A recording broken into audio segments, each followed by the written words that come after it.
De quoi est-ce que tu es le plus fier dans ta personnalité? Que je garde une ligne de conduite, tu vois, qui est propre à moi. Et peu importe, en fait, ce que ça peut me coûter ou ce que je vais pouvoir louper, je m'y tiens et je m'y accroche fortement. Je pense que voilà, il y a des choses qui s'achètent pas. Et l'honneur et les principes, c'est des choses qui s'achètent pas. Ouais. Si tu pouvais rencontrer une personne célèbre, mais alors qu'elle soit morte ou vivante, hein, ça c'est selon ton choix, ce serait qui? Ouais, ce serait Mohamed Ali. Ouais. Ça reste c'est une légende. C'est quelqu'un, comme on dit, c'est quelqu'un. Quelle profession est-ce que tu exercerais, Selim, si tu ne faisais pas celle que tu as actuellement? Acteur, je pense, hein, c'est un truc que j'aurais vraiment.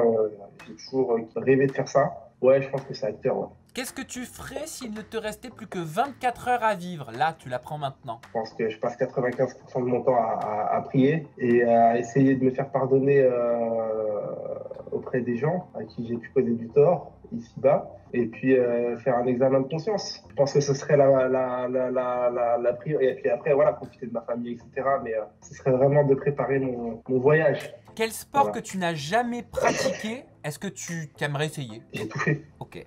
Dans quelle destination de rêve est-ce que tu aimerais aller? Las Vegas, pour la boxe. Si là, tout de suite, maintenant, il y a un chèque là, de 100 000 euros qui tombe du ciel et tu es obligé de le donner, de l'offrir à une association caritative, laquelle est-ce que tu choisirais? C'est difficile parce que pour moi, il n'y a pas de privilégié dans la misère, mais je pense que je le donnerais en priorité à des gens qui en ont le besoin, des associations qui viennent en aide à la fois des gens victimes de la guerre, qui dans l'immédiat ont besoin de manger et de boire et de machin, ou des gens touchés par la famine, etc.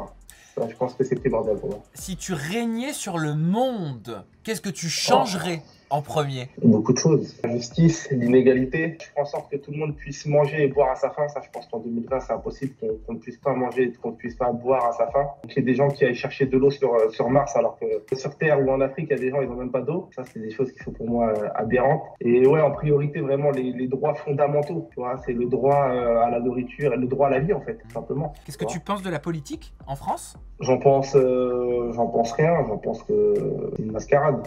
Qu'est-ce que tu veux que j'en pense? Est-ce que tu te souviens d'un moment qui aurait été le plus embarrassant de toute ta vie? Oh, il y en a eu plein. Hein. Si tu ne devais en retenir qu'un. Ouais, je pense que ça devait être une fois, je me rappelle, ça m'avait choqué. J'étais en cours de récréation et il y a un camarade qui m'avait baissé mon froc, mais j'étais vraiment genre tout nu. Et à l'époque, il y avait une meuf que je kiffais, en plus, je te parle de ça, c'était en primaire. Hein.